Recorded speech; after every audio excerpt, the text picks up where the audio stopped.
I've been feeling a little off lately. I've made a few videos, which I'll keep up, that feel a little bit disingenuous. Like I'm trying to share philosophy or insight of some kind, when I set an intention for these videos to not do that. If you'll bear with me, I'll try to explain here. So I really want to be authentic in these monologues. I want to talk about my direct experience of being alive, of existing, without preaching. And I feel like I have a tendency to get a little preachy. There are some videos that I've made that fall more into the spirituality category or the philosophy category, and I certainly don't delve deep enough into those categories when I do touch on them, which leaves me feeling frustrated, because all of those topics really do deserve more attention, better research, scripts even.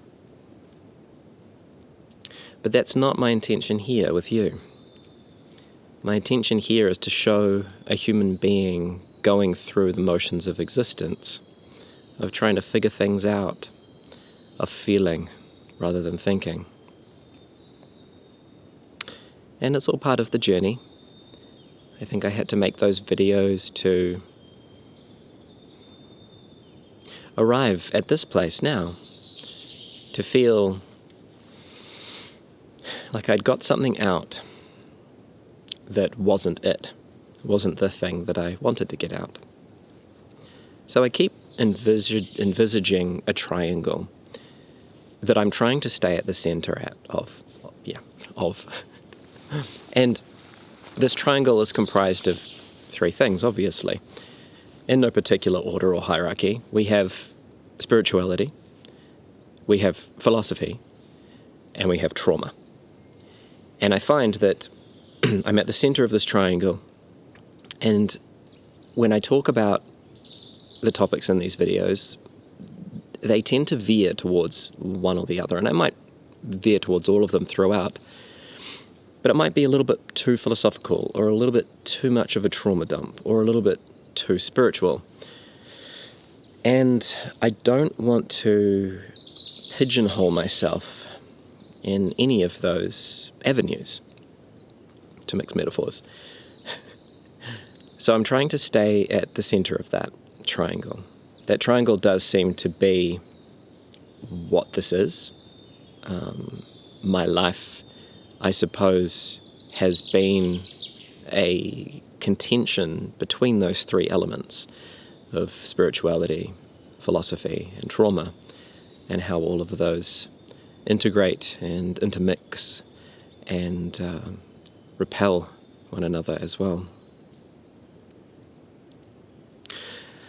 So what does it mean to stand before you here and be more authentic without lecturing about philosophy or spirituality or trauma, without preaching about it and trying to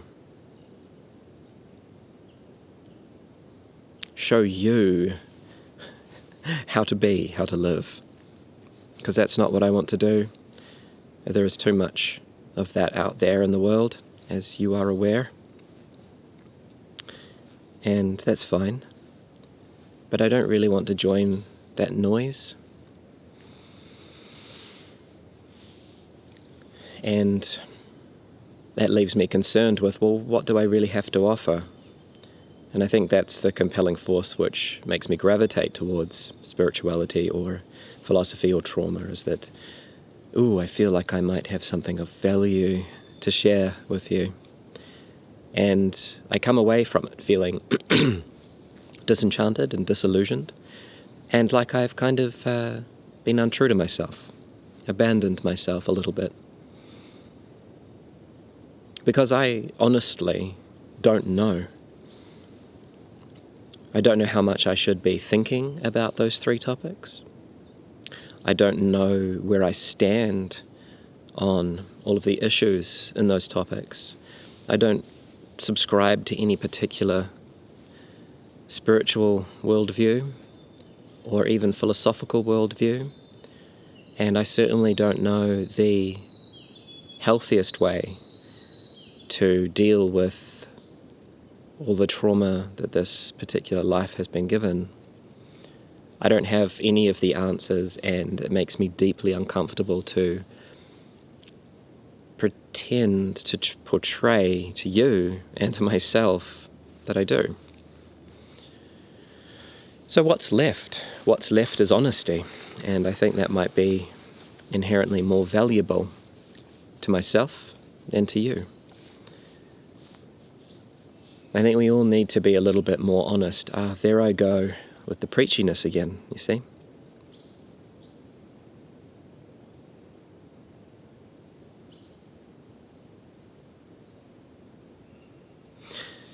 It may be true, but immediately I got a bad feeling from saying that, from giving some sort of declaration or guidance there, making an assertion about how we ought to be, what's wrong with the world, etc. I totally just breathed in a bug. I'm sorry, bug. Oh, the perils of the wilderness.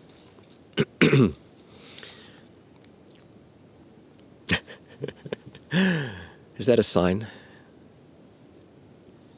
Maybe the wilderness is telling me to shut up. Sometimes I really do feel like just shutting up, that no words can really get to the bottom of what we're wanting here. Just what are we wanting here? I don't know. To connect? To vent? To not feel so alone? And words help with that. And everything's been said before, we know this. There's nothing original here. But I guess what is original is that I'm saying it, you're saying it, if you have something similar. And I think that's inherently worth it, don't you? I don't know.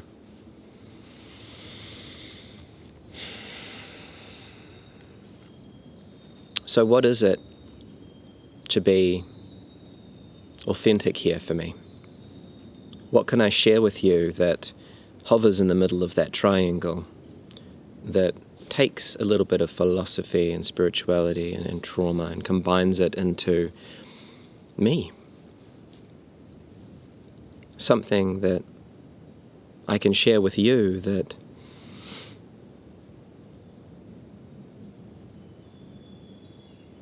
might cause your own stirrings, whatever that may be, philosophical, spiritual, or something psychological. It's probably a better word for that third corner of the triangle, psychology. Psychology, philosophy, and spirituality.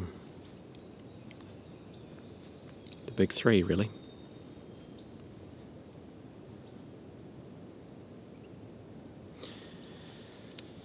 I struggle to identify what it is that I'm doing here with you.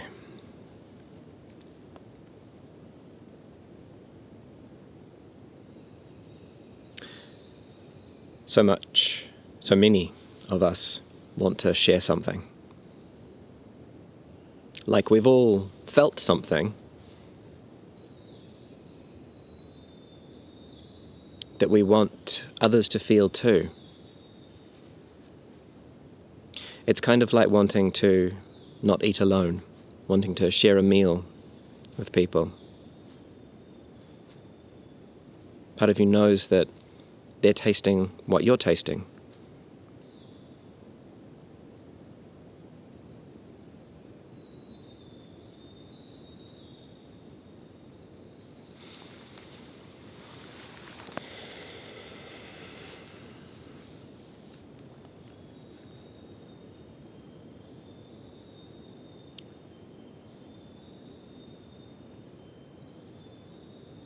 You see, the mind struggles to find content when it confines itself to the center of that triangle.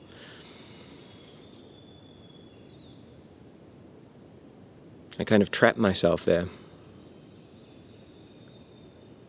And it becomes really difficult to speak at all. It makes me feel like I don't have anything to say. It feels so much like I have something to say. Maybe you do too. But I still don't know what it is. I probably just need to scream. I'm tempted to scream right now, but I don't want to disturb the peace of this forest.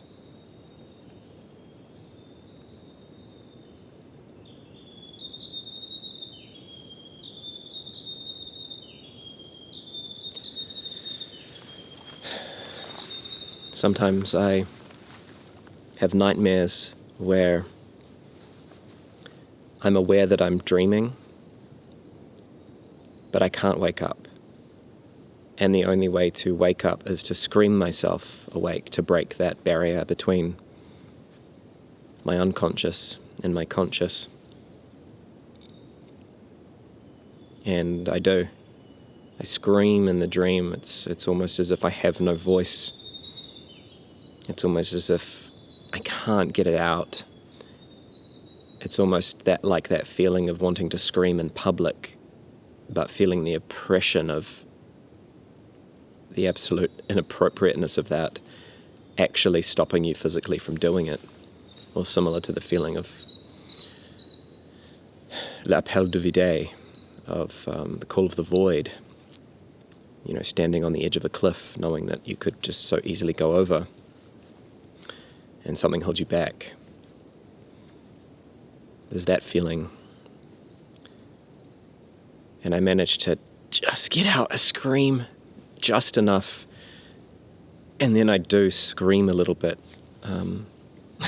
Sounds crazy. Scream a little bit into waking. Yeah, I don't think it's a very loud scream, but it's like my mind knows that I'm sleeping, and it's not a good thing to scream oneself awake, but that's exactly what needs to happen in order to wake up. I don't know why I'm sharing this, I just guess it feels very similar to the compulsion to make these videos.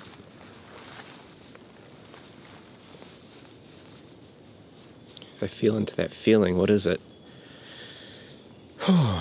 Not being heard, not being seen my whole life, and here we veer towards the trauma psychology triangle.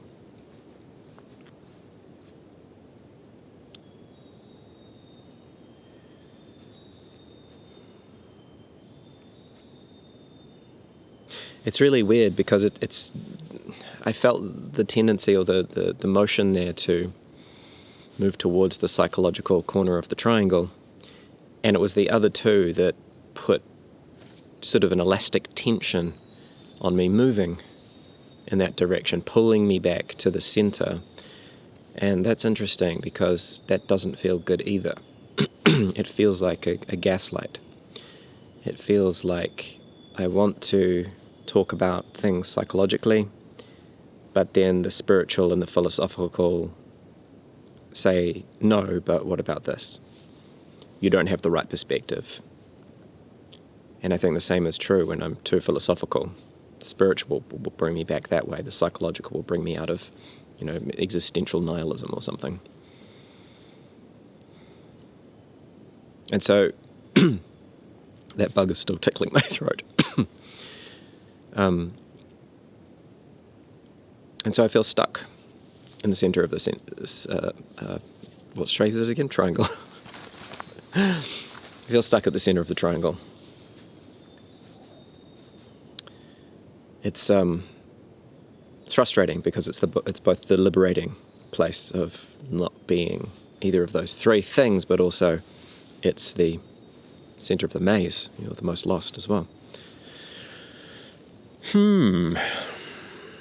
Does this make sense? Does any of this make sense to you? And what are your thoughts right now about this? Can you detect if they're more psychological, philosophical, or spiritual? And what do you find interesting about that process in yourself?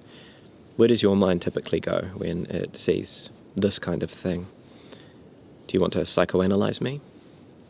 Do you want to philosophize about what all this means? Or do you want to transcend it or dissociate from it through some sort of spiritual awakening, insight, etc.?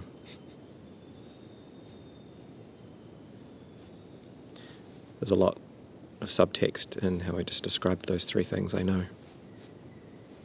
When you psychoanalyze me about it.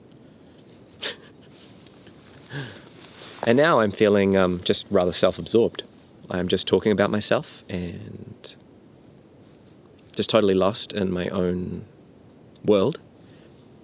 And all of the thoughts are screaming at me to go out into the world and do something productive with myself other than incessantly ruminate about myself. Actually physically connect with people and places. And I'm trying. This is an attempt to try to do that, and I've already met a few wonderful people through this, which is glorious. It's such a blessing to meet other kindred spirits out there who feel me. And this is a step in that direction, I suppose. I'm very isolated and alone and terrified of the world, especially the modern world.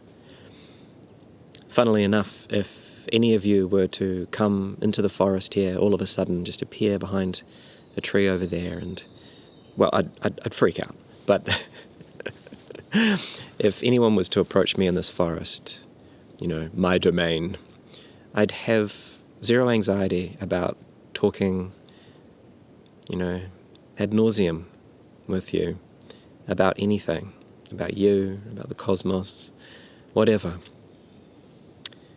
But put me in a busy city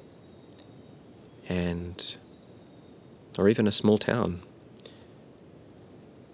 Take me away from nature of any kind, and there's just too much overwhelm, too much information, too much masking that makes me feel very much like a ghost, like I cannot be authentic.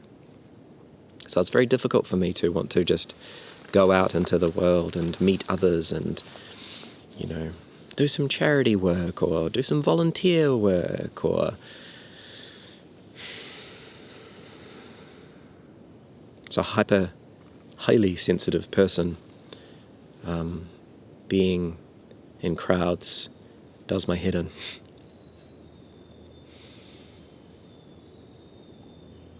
And exposure therapy doesn't seem to work. It only makes it worse. It has something to do with, I think, me not really feeling like I have a grounded sense of self in those situations. I become ethereal. I become what I see. And the suffering is immense. I imagine what it's like to be that single mother, impoverished with 4 children, crying and pulling at her. I imagine what it's like to be that homeless person on the street, cold in the middle of winter. I imagine what it's like to be that rich businessman who's so cut off from his feelings as he storms down the alleyway to take some drugs to try to get through the day. I become the pollution that saturates the streets, the noise. I cease to exist. I'm not in it, I am it. And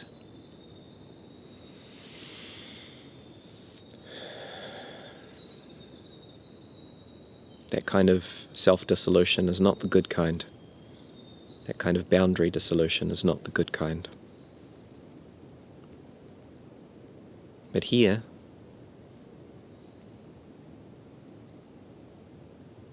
I am among trees.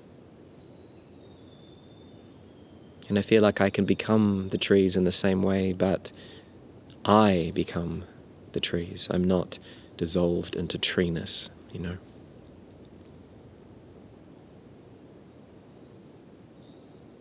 And I guess that's why I push back against so much of the New Age spirituality of transcending the self, of ego dissolution, etc. Because for me, well, I've yet to really develop a healthy sense of self.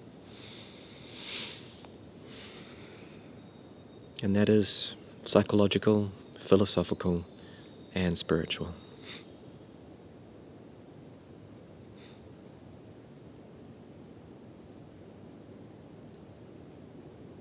What do you think and feel about all of this?